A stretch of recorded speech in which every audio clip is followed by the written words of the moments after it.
welcome to episode 8. We're starting off with ASMR. Enjoy.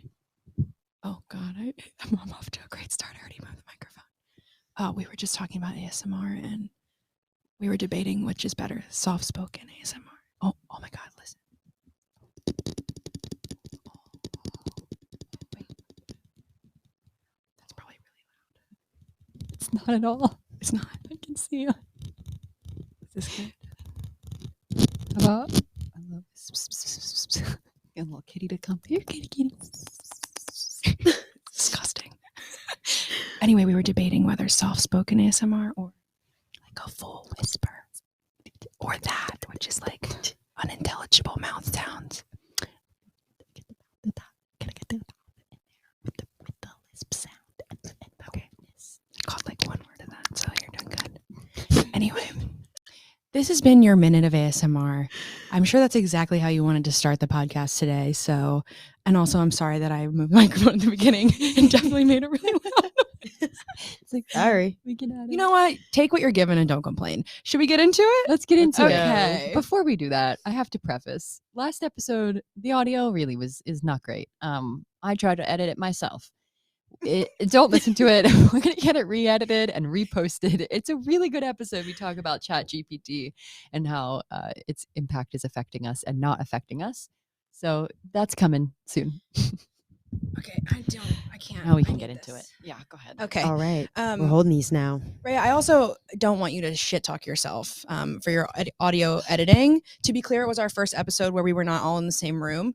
So I think we forgot that you'd be able to hear me on your end. No, I didn't think about that. So it was me that was causing trouble by not being here. So I take the blame. Well, I didn't want to be the bitch and put it all on you. Put it on me. but- That's what I'm for. A boss is for being told to take the heat. You know what I mean? It's not nobody's fault. I just think an actual video editor could salvage the Someone could situation. fix it. Not us. Someone could fix it. I said but we you could did redo great. the conversation, and you said no.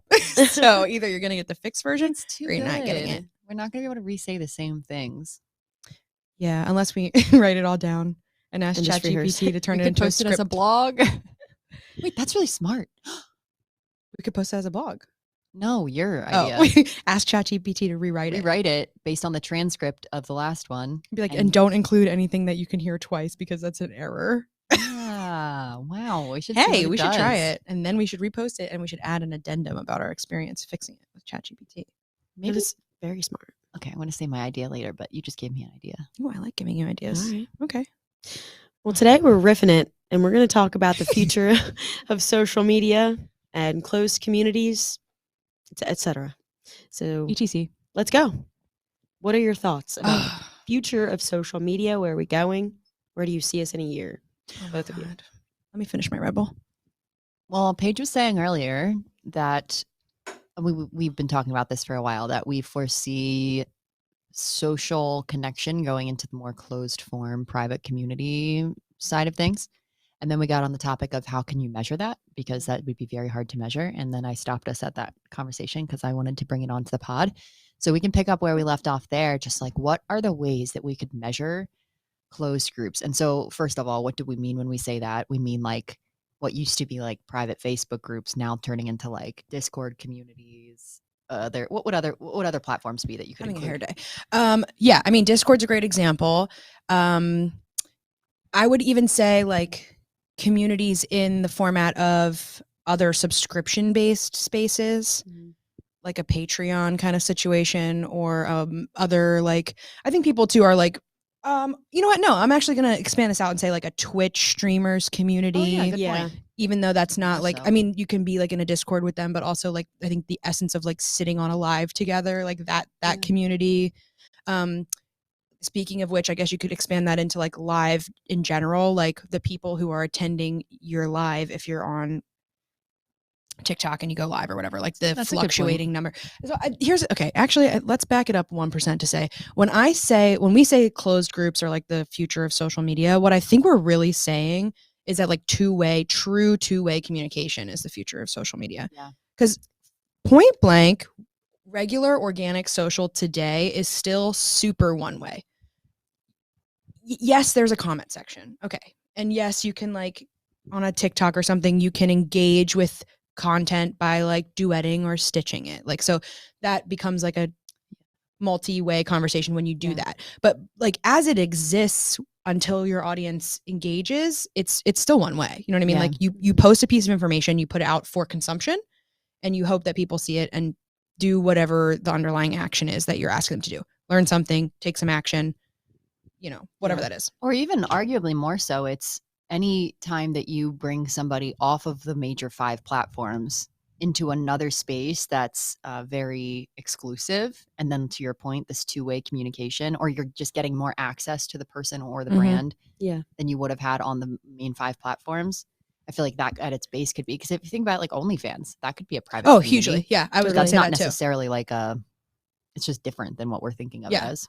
Yeah. So I think anything that involves this, like entering a space, whether that's like a liminal space, like a live, like it's not there forever, but in the moment it's there, or maybe more like an ephemeral space actually, but that or a permanent space, like a closed community, like a Discord, the more traditional kind of like closed groups. A Facebook group even counts, like a LinkedIn group counts, like a membership group counts, stuff like that. Like Mighty Networks, like Latasha's. Yes. Even like the community elements of like if you take a course online and you like join the platform, like Teachable or whatever, like those are spaces that I would consider closed groups. And I think that the hallmark of an effective or like true closed group is that added element of 2-way communication. Like if there's actually, it's not a group unless you're actually like connecting around something or talking about something similar. So I backed up on that because I think it's important to say that like the value of that is that you're in discussion, or like in even not even in discussion, you're in like joint. It's like your third thing. Do you know what I mean? Like your mutual watch. Social aspect of it all. Yeah, then it's actually social. You're breaking the 4th wall, and now you're having a real relationship with this person that before was just observed on another platform. Yeah. And so to the question of measurement, I think what's interesting is social is headed this way, whether people are aware of this or not. And for those who naturally make the jump in this direction, the goal situation of it all, like what are we trying to do here? And thus, how do you measure what we're trying to do here? I think is really natural. Like there's no question around it, you know, like, okay, I'm like a Twitch streamer and I want people to join my Discord because I want them to be like loyal to me, and also I'm trying to make money. So like I'm trying to, you know, my goal is numbers, end goal is dollars, whatever. That's like a clear trajectory. And you probably didn't make the decision to have these closed groups or whatever without having that objective in mind, because this is like a solution to a lot of people's like problem or sort of like the thing they want to do on social. Like, oh, okay, I have I am a podcaster and I really want my audience to like come into a closed space so that I can like put those discount codes from my sponsors in a more direct space and like give them information more easily and make them feel really heard so that they like want their friends to listen, whatever. So I'm going to create a closed group. Yeah, exactly. Which is not true. I don't think social as it stands now has that set up. Like, like especially with the like point blank, the people that we work with or that come to us to work with us, they are sort of in this place where they're like, well, we need to be on social. So, and then they come up with the goals for social after that. It's like, well, we need to be on social. So if we're going to be there, then let's do lead gen, or let's do thought leadership. So when I think about measuring closed groups, I'm kind of less scared about that because I'm like, well, it's got a natural purpose anyway. So maybe that means the goals and KPIs are going to be easier, but it's also scarier because the idea of bringing closed groups to a conversation around social as we know it, which is like in client service roles, like I don't know how much re-education we're going to have to do. You know what? I have a lot to say here. This is what I really think. There's going to come a time, right now we're in the space where if a client came to us and said, we're interested in having a Discord community or a LinkedIn group for our members or something like that, that would be a little bit forward thinking of them, to be doing, right? That would be like, and we would consider that a cool opportunity because we would be like, hey, here's a forward thinking brand organization who's down to like head in this new direction. It is not the norm because we still get people who come to us every day looking for traditional social media management, content creation and dissemination on traditional social platforms. There will come a time, I think very soon, where that is not the norm anymore and the closed groups is the norm. And what do we know about brands and organizations when the social kind of trends and environment changes? when they figure out that they just need to do it just to keep up, they will do it, but without any direction, which is why they come to people like us to say, circling back to this thing I just said, we know we need to be on social. Yeah. And then we have to be like, what are your goals? And they're like, we don't know. So then we're like, what are your business goals? And then they tell us, and then we say, great. So then here's 3 social media goals. Right. But that is all like, we have to tell them how to do it. So Yeah. my whole thing around this is I just am very curious about how much kind of like, I feel like more than ever, we have to do a ton of education around why this is important and why it matters. Mm-hmm. And that is challenging to do when you don't have the common ground of like data or goals or metrics to like speak against, you know, which That's is so true. what I'm worried about, I think. Because we could say to them, like, I mean, Discord has great analytics. Like you can say like, here's your like average like members like use time and like where they're spending the most amount of, you know, minutes and how many messages are being sent every month and where that activity is taking place. But if like we've set all this up with a client or something that's like, I think we need to have this closed membership group, but I'm not really sure what the value is. Like I feel like it's a bigger jump than being like, oh, you have 3,000 followers on your LinkedIn, which they understand now is like good. They're like, oh, great. So people are listening to us. It's very different. I don't know. I'm shutting up. Someone else say something. I almost think that with closed platforms, getting somebody like we always tell clients, getting anybody off of social, some platforms more so than others, like TikTok and Instagram, is very hard unless there's a direct link. And even then, hard to get them off the platform. So if you have somebody that's willing to know you in your public sphere enough to buy into your brand, to come into your private space, you're already doing half the work. So it's almost like the goal is kind of shifting than what we even approach a social strategy with, or like I'm talking about strategy and measurement here. But it's kind of interesting because it's like, really, what is the goal then once they're in that closed group? Because you still might be selling them, but it's less of a sales because they're your friends at that point. Like they're so bought in that they're like here for the insider stuff, the stuff they can't get elsewhere. Like I think of Patreon. But at that point, like I almost feel like the way we're thinking of measurement just is totally different. Yeah, it's measurement isn't what it is. Like we talked about engagement rate. Yes, we could find a different way to measure an engagement rate through a closed group, but like what measurements matter, because your goals are totally different with that audience.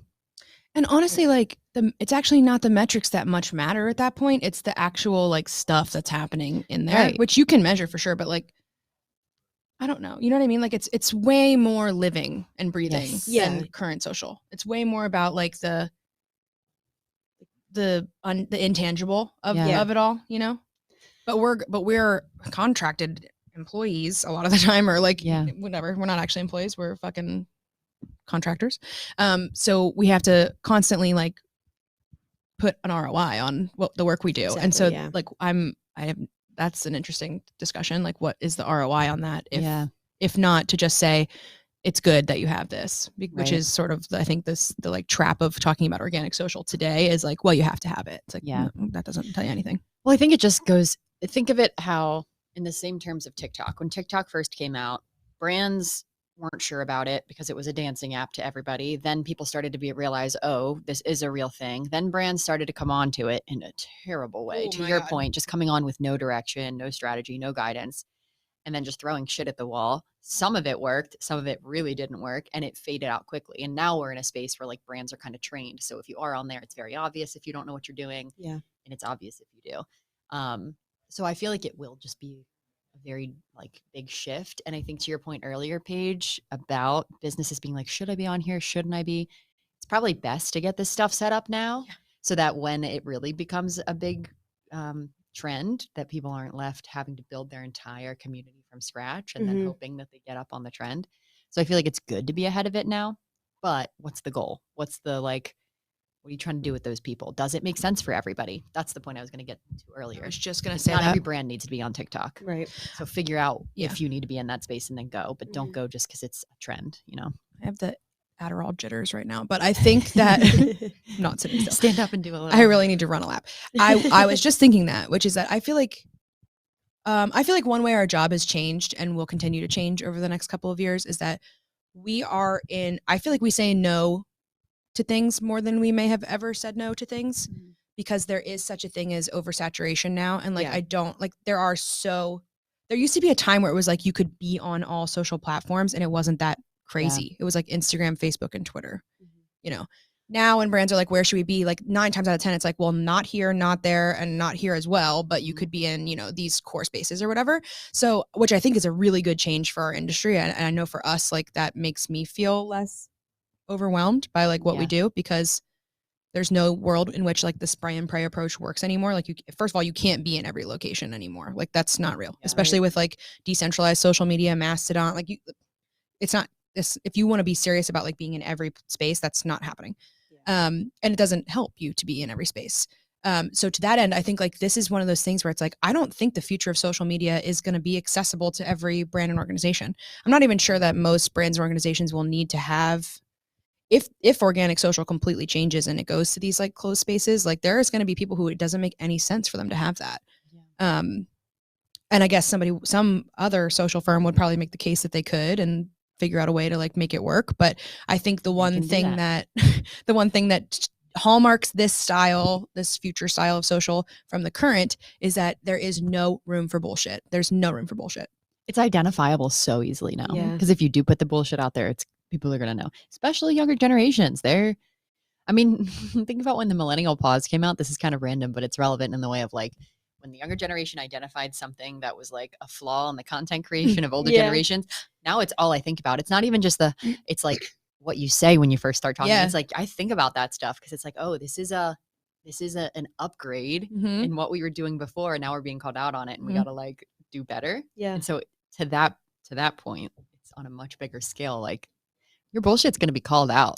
Yeah. Nobody's going to perform with your content and you might even be bullied a little for it. Well, let's be so serious. You will. Being so fucking for real, there are some brands and organizations, not our clients, but there are some out there whose entire social strategy is fluff and BS. Like they're not saying anything of significance. And the bigger these organizations are, the more likely that is true. Yeah. Because they can't say a whole lot without, you know, having to deal with like some implication or repercussion on that, which is fine. That's fine. But that works here because this is the old way of doing things. And I think you can get away with it still, you know? Yeah. I just don't think you're going to be able to get away with it if you are dead ass about building relationships with people, you are not going to be able to build a relationship on like niceties and placation and stupid high level quotes and holidays that you're posting. Like, who cares? Yeah. I'm not joining a space where that's all I'm going to see. Like, it's just not happening. Yep. So that's going to weed out a lot of social strategies that are not going to be able to make the jump as is, which is kind of cool. Cause that means I guess that's like a place we could move in on and like figure out how to make that happen. Yeah. But like, it's just not going to work. Yeah. But I worry, this is not a worry. Let me take that back. I feel like we as a team are 1 foot out the door on the way that social is currently done. And that's really hard to be that way when a lot of the work that comes to our table is still in that traditional space. Yeah. Yeah, that's so true. Because we just had this conversation this morning. Like at the end of the day, like what we do, first of all, we do a ton of hands-on management for clients. It's super tactical, which is an easy space to forget that we are also really, really, really at the base of what we do, strategic. Like, and sometimes then we're called to give a strategic response to a client. And it's like, oh wait, I forgot that we can like make a huge call here and say like, that's not how we would do that. Or like, here's why we shouldn't do that. And it would be a disservice to them if we didn't take those, opportunities to say those. But it's hard because it's hard when you know you're being strategic, but it's not, it maybe doesn't seem that way because it's like the double-edged sword of it all. Like we know what we're talking about. So when we talk strategy, it might be something that you, a client, or you, someone who's not in social all the time is not used to. You know what I mean? Or you hear and you're like, I don't think other people are doing that. It's like, right. That's it's time to, and nobody else is doing it. So excuse me. So you got to be the first. Yeah. Also, it's annoying when that happens because it always comes back around, like TikTok. We're like harking on TikTok before anybody wants to even sniff in its direction from client, like, which is understandable because their perception of it was different. But now it's like, we need to be on TikTok immediately. Hello. Well, we've even had clients come back around now that have said like, we tried to get them on TikTok. Then they see that obviously there's things that go into that. Like you have to have the ability to make as much content that it requires. And then, so we try it and then it dwindles off because they are so stuck in this like past way of social media, Yeah. like not making videos, but just hoping that the graphic is enough, or like putting out the same graphic in with different text every month. Is this like, you can't do that anymore. So then we get pushback. Then they come back because somebody recently will trickle in the ear about TikTok, and they'll be like, oh, we should try that. Then they'll come to us and be like, oh, I want to do this. And we're like, do you remember we tried? But it takes it takes more than that. Like it takes a whole perspective shift on the approach to social. You can't just like call up your social manager and be like, go, because ultimately you're going to come across things like, oh, I have to batch content. Oh, we have to like put stuff out there that might not be like usually what we put out there in terms of like trending sounds. Like there's risks that you have to take. You're going to get uncomfortable in terms of like, not legally, but I'm sure that there's legal teams that have said yes wearily to some TikTok trends in the past year, where before they wouldn't have ever had to For sure. approve something like that. Yeah. Sure. So I'm really going down a hole here, but No, it's true. all of it to say it takes risks. It's vulnerable, but it sounds much sexier. It's hard to do. You just have to shift your perspective. Like, it's sexy to be like, oh, let's just go on there. Let's make a viral video in 4 months. Oh, good luck. But that's Very not all good that luck. it does, you know? Like, How do I don't know we if any of get that a made sense, viral but- video? don't ever show me a strategy that says, and in the first corner, we're going to have 4 viral videos. Oh my goodness. Babies, dream on. Or don't dream on and be us and actually have 4 viral videos in the first. Well, no, we probably had Yeah, but one. that's not our goal. No, We do if it 'cause was we're the good at it goal- and there's a fucking strategy. If it was the goal, it wouldn't have happened. You know what I mean? Don't you know the rule? If you take an umbrella, it won't rain. And if you don't take an umbrella, it will rain. You have to reverse psychology the shit out of the universe. Wait, you know what? That wraps up this whole segment down to closed communities, closed groups, the future of social. Period. If you take an umbrella, does that work actually? Let's think about that. No, because we want them to take an umbrella, but no, they should take an umbrella so it doesn't rain, aka so that they don't get caught red effing handed. Yeah, I was think gonna there say was a something much metaphor more in there vulgar. somewhere. It made sense to me. Same. Well, yeah, I like was they wow. should prepare now for later so that they don't get. Always take You your know. umbrella just in case, even if it's not raining, because in the future it could rain. And And your umbrella is me and Rhea and Michaela telling you what to do. but we're For like the $1. cute, clear kind that you can see through the top. That's the kind of umbrella. I like it. I'm so sorry to the listeners and I'm sorry to Rhea, but I think you should model our new uniform. I want to talk about it. Rhea's There we wearing. go. Where's your the Oh, last yes. element? So we decided it was sort of Yeah. Rhea mostly, but we were talking about it. We decided absolute vibes. We decided that when we go on content shoots, which Heck we go yeah. on content shoots a lot, and they're long days. They're like 8-hour days usually, and we're shooting, especially when it's video, we're shooting like 40 to 60 pieces of content at a time. And we decided that if we're going to do that, we should really do it in style. So this is our new uniform. Absolute vibes. The fanny pack is for all of our gear. The utility suit is for ease of function, deep pockets. We will all match. We all have the same one. We're going to try to get some patches, you know what I mean? To patch them up, make them cute. And ultimately it's serving Ghostbusters, but social media. So I just really feel proud of that decision that we made. Now, when our next content shoot happens, surely someone's going to forget some element of the uniform, so we're not going to get our picture. Fired. I will fire you. I will fire Immediately myself out. because we all know who it would be. Me. I'm gonna fire you. Are you kidding? It's always me. Who's always late? Me. Who's always forgetting something? Me. Stop it. You would yell at me if I was doing this to myself right now. I'll say Yeah, I good mean, things. I'll say good things about Okay, go myself ahead. too. Who's always answering the emails that are mean? Me. Yes, that's true. After hours.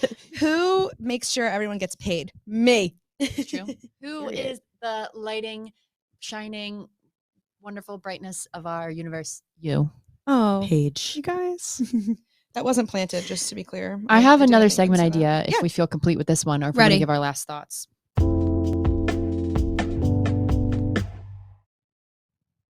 think this was great. You guys did a beautiful job. And do you have any thoughts, Michaela? Yeah, we just barrel rolled through that. I'm so sorry. No, Michaela. no, At I least we value really, her I thoughts. am a listener today.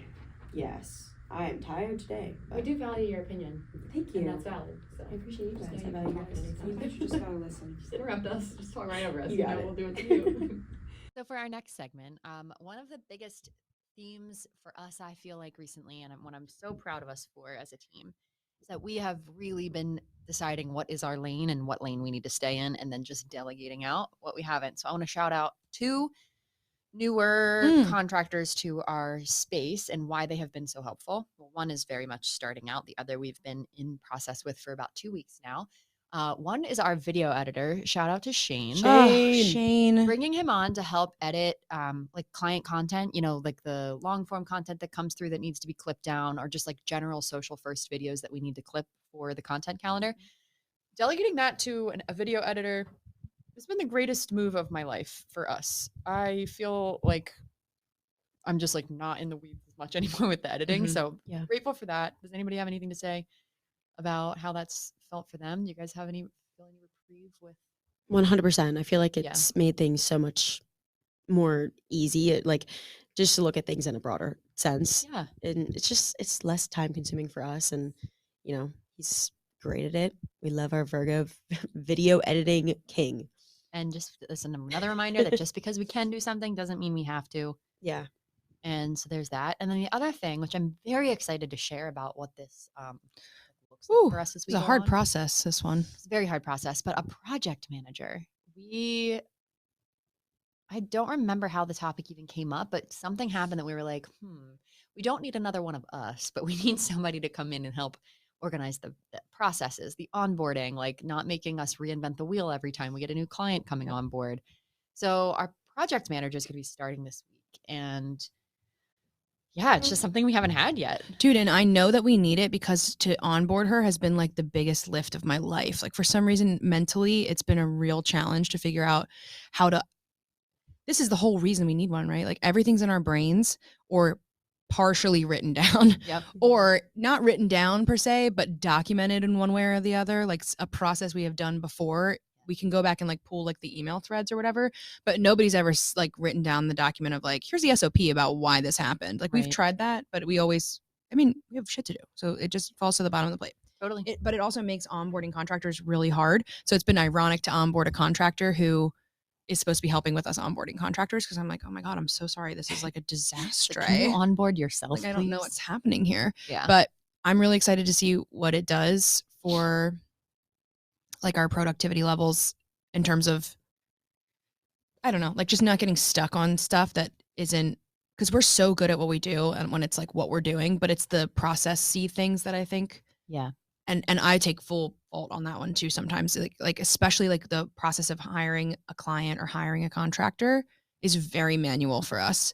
And it's secondary to like making sure deadlines are met for clients and stuff. So like if it were like 3 clicks, it'd be one thing, but it's never that. It's like, you know, custom proposals and custom contract writing and making sure they're onboarded into all of our backend systems and then ensuring all of that works and like all this stuff that usually I have to sort of be the last like click on too. And so like those are the things that like keep me up at night for sure. They're the things that like wake me up at 2 a.m. and I'm like, oh my God, I forgot to send that update or tell someone that thing. And then I get stressed out.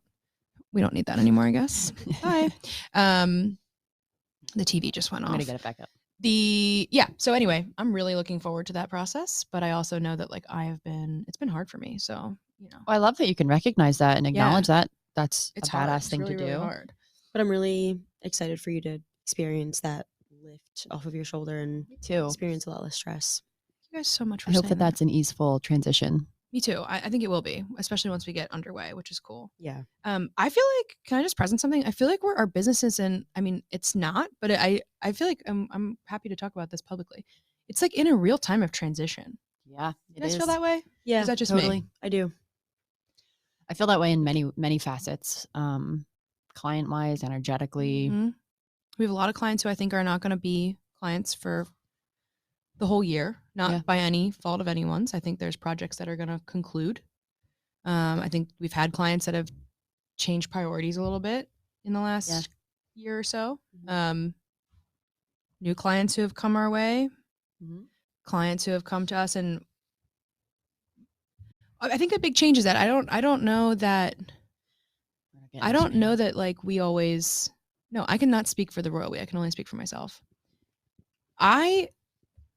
When you start a business, you say yes to everything that comes along because it makes sense, right? It's like, yeah, I can do that. And You've only started this business back in 2020. Let's presents. yeah, so May will be 3 years of Kylie Social. Such a baby. Wow. And look at all we've done. Crazy. Seriously, that's amazing to look You've at. done. You started it. That's so nice. Yeah, but you don't know what to say no to and what not to say no to. And then all of a sudden you hit a point where you're like, oh my God, we can be discretionary. Like we don't have to say yes to every project and we don't have to do all of these things. And that's not a scarcity mindset to be that way. That's like actually a very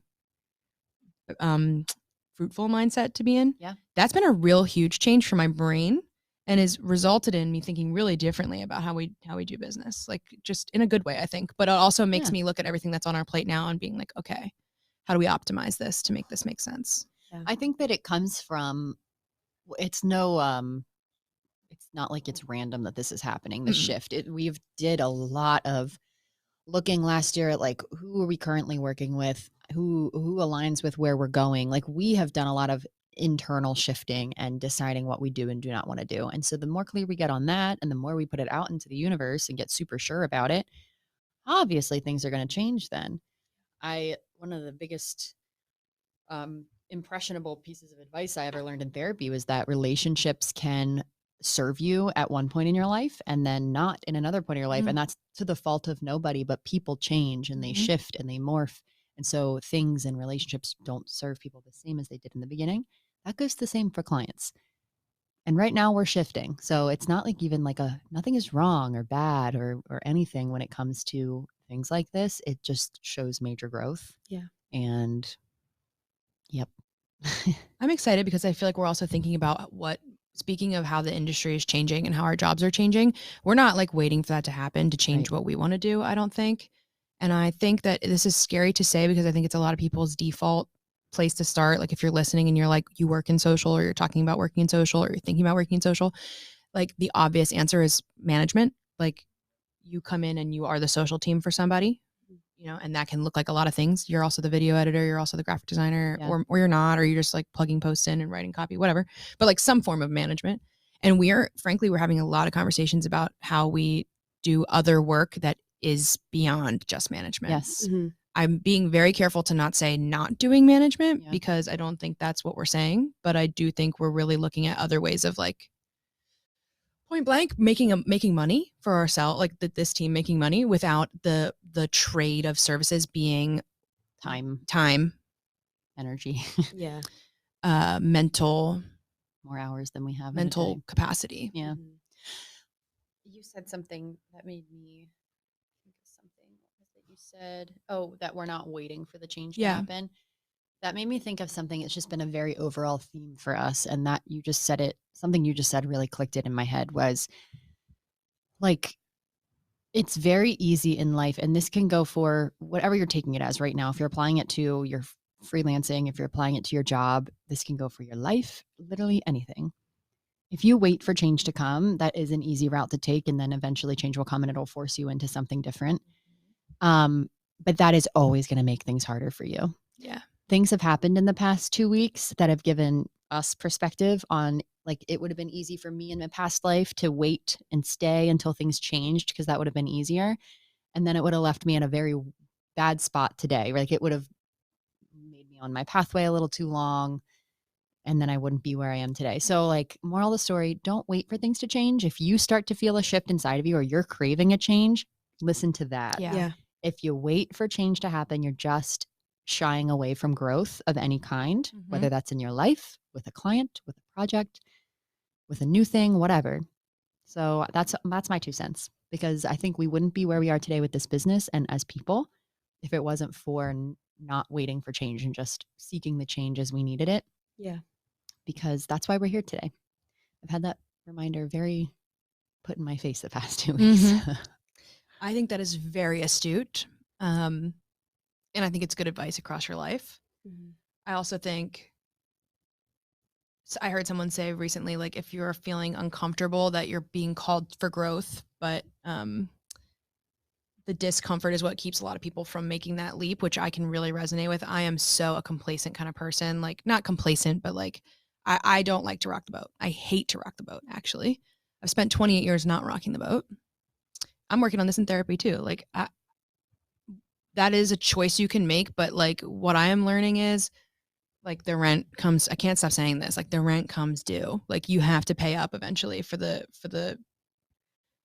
to remove your own agency and just try not to be like not make a wave, not ruffle a feather, not be like the driving force behind a change in your own life. Like that's a defense mechanism and it works for a while, but eventually like you will start to pay the repercussions for that. And I've been learning that really directly, like just in your face kind of learning. And it reminds me of business because you have two choices all the time, which is to be a yes man or not. And sometimes it makes sense to say yes and move on and not to like, just keep it moving. Other times, like you hit a fork in the road with relationships or with how you work, how you want to do things, like the decisions you're going to make. And you just have to come correct with yourself and like figure that out because I am learning that like the only times where something happens and I'm like, how did we get like business wise? Well, like, if there's like tension from a project or there's something that's not going super smoothly in terms of like a deliverable, whatever. I find that my first thought is, how did this happen? And then my second thought is because there was a flag that I incorrectly weighed as being something to let go and not press on or not be concerned about. So all this to say, like, I think there's this whole other thing of like, it's not even about trusting your gut. It's about like listening to yourself. Like, and when I say yourself, I mean like when we do things as a team, like what, like listening to ourselves as a team, like what actually makes sense. And which is why I'm excited. Cause I feel like the new, to bring this back around, the new thinking we have around like the ways that we can serve customers and clients and stuff is really exciting to me. Like, we can give you all of our brain power and all of our strategy, and we can do it in really interesting ways. And we're talking a lot about this like training idea, and we're like, really trying to like push that forward, which we have to finish the website today. But also, I'm excited by that because I feel like one thing that I really love doing, and then I'll shut the hell up, is I love to teach. You know what I mean? Like I love to like pass knowledge on to other people. And when you're in a management role, you don't really do that because they don't want to know how to do those things. They want you to do them, which is cool and all. But like, I love to like be nerdy about that shit. And I love to be like, this is why this works. And clients, frankly, who want you to do it for them, like they want to know that it's working and they want to know that they're not wasting their money on you. They don't want to know how the sausage is made. They just don't.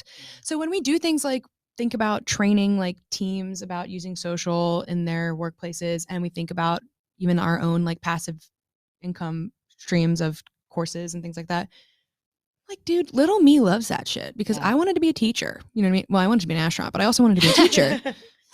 There can only be so many astronauts. Speaking of talking our future into existence, you are going to be an adjunct professor at Temple University. That is just something that's going to happen because that is in your stars. I can see it, and you're meant to do it.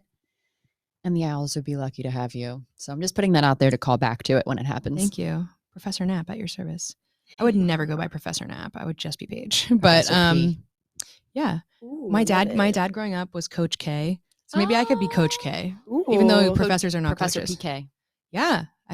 Everybody come correct and just start calling me PK again because I like when people do that and no one does. I like that too a lot. My crazy theater director, may she rest in peace, in high school, everybody called her PK because her name was Pat Cowder, and so that's like a huge. Oh, geez, I'm the resurrection.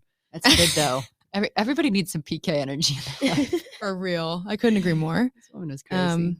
Given I'm even strapped. Guys. Shots before opening night. I can see that now because she's dead. It was crazy. She literally gave us shots. She gave. I'm so sorry. Not us. I just have a crazy story to shout about PK. Shots like of alcohol? Yeah. One of the seniors was having stage fright, and she was the lead in the play. And she had some tequila. Opening night, she said tequila? She knew that this person had said medicine in their own dressing room, and she said, "Whatever you need to do, go do it. Opening night is in 5 minutes." So Captain Hook went into her dressing room, and she came out ready to play. Love Pat Cowder. Rest in peace, PK. That's what your new name is. Rip. I will happily assume the new. And by new name, I mean I know that's your actual name, but we're gonna. It is. It's actually it is my legal binding name, and I think everyone should respect that. So respect on her check. Thank you. Anyway, TLDR, we're like gonna have like a really good rest of our year. We are. Things are gonna be really different. Also, Michaela, episodes, right? That means we've been podcasting yeah. for 8 months. Crazy. Is that true? Dude. When did we start? Why wouldn't it be true? We do once a month. We did have We did two have episodes. 2 episodes in 1 month, so 7 months, right? Yeah. Still. Still. Jeez. Look at us being consistent. Look at us. And we still don't have a promotional plan for this drawn together. Clips to come. Don't worry. God bless Ananya who creates us content to promote this every God. week, and Thanks, Ananya. And we don't do it's it. so Sorry, good. I know, but Ananya. this is what the project manager is for. Yeah, that's So why we we're doing can this. loosen up our time Yeah. doing the stuff that also self-serves us. Anyway, So that you I don't can need to be hear an this, ASMR audience. artist. Back to the ASMR. That's my Um, secret dream, is to be an ASMR YouTuber. Why does that need to be a secret dream? You can be doing that now. Because it's Don't tell people about it. I don't know. I no, don't think because it's then they would embarrassing. find it, and then that's worse. If you do it, but you're not proud, you know what I mean? That's That way is worse. So true. And there's already enough of me on the internet on YouTube that people don't need to see. So that sounded really. It doesn't sound like what it means. Oh, there are lots of YouTube channels that I was a part of at one point or another that I literally will go to my grave, and none of you will ever see them. But they're still there. Big T. You can't search it. You can't just Google Big my name. T. But just so you know, it's out there. I actually do resonate with that. I used to make hella YouTube videos as a See? kid. Yeah, same. Some you do, like, secrets should Webkinz just reviews and die stuff? with YouTube. Real big fan of American Girl dolls and Zuzu Pets. Zuzu Pets. All right. I made movies. Okay. I love That's all you that. gotta know. Same. I'm not telling you anything else. See, You I did know. too. Oh yeah, that's not what's still. There actually is one short film still on the internet. From Oh. it was a school project Okay, cool. that I'm not in. I think I just directed it, but That's so cool. That's sick. we entered it into a Directed. competition and we fully lost. So why it's still out there? My being asked to prom is on YouTube. It has a lot of views. Maybe I don't we think should watch anyone's it after seen it. this. Okay. Coming from one person that religiously watches your wedding video, do you think that I don't want to see your proposal video? It's not cute. It's not cute. I We could gotta not see it. look more like a country bumpkin, number one. Second of all, it's set to the sweet sounds of Carly Rae Jepsen's Call Me Maybe. It's iconic. My sister filmed it. That's iconic. Well, if you know, for an off the pod story, how my prom actually went down, that really makes the video lots less romantic in the end. So, that's an after hours podcast story. Oh my goodness. Wow, it's good tea. It's really good Join tea. the I need to Discord hear where we'll be that. talking about Should it. we do that? We should do after hours podcast stories in the Discord. Yeah, if you're not in our Discord, like, what are you doing? I know we're at like 40 minutes here on this podcast, This but join podcast the is sponsored effing by the Discord. social Seriously. So social. Discord. Yep. community. Join. It's free. There's a lot of good stuff in there. People post jobs if you like are trying to get a job in social. Yeah, there's like actual help, but we also We talk about other stuff. we do. Mhm. And there's more to come. We're playing D&D soon. I forget the date on that. Only a niche crowd will be interested in that, but I'm interested. So anyway, join the Discord. We'll put the link in the episode description. Anything else anyone wants to say? Because someone just needs to shut me up. I'm Red We're going Bulled to be up. putting out a You are bonus killing it. episode after this, and Oh, it's yeah. going to be a meditation for social media managers written by ChatGPT. It It's is good. NSFW because of the language, and it's funny and it's fun. So go listen to that. Thank you. Hit her up. Michaela, would you like to say anything? Do you have any words of wisdom to give? What's been rocking in your life? Any jokes you heard recently you'd like to share? Let's think. You know what? I will say this is not even what you just asked, but I will give you something. Please. Watch Cocaine Bear if Oh, you're trying to like lighten up shit. your life. Did you go to Like, the movies to see it this weekend? opening night, You are yeah. a movie gal. Yeah, you love a movie. Love- You AMC, sponsor love a Michaela. movie. Love Do you have a the movie freaking pass? You movies. should get the movie pass. I know, I should, It's though. like I $9.99. should. Yeah, you need it. I love going to the movies. That's like my fave. You need it. But other than that, guys, get some sleep. Get some quality Oh, sleep. Yes, because I rest. today I'm tired and I wish I got some sleep. So take my advice. I love But- that. Yeah, Hit What the is Z's. life? prioritize sleep, man. So go sleep, measure your closed communities, be authentic to yourself, don't wait for change, and start an ASMR YouTube channel. Have a wonderful day. Yay. Love Bye ya. bye. Okay.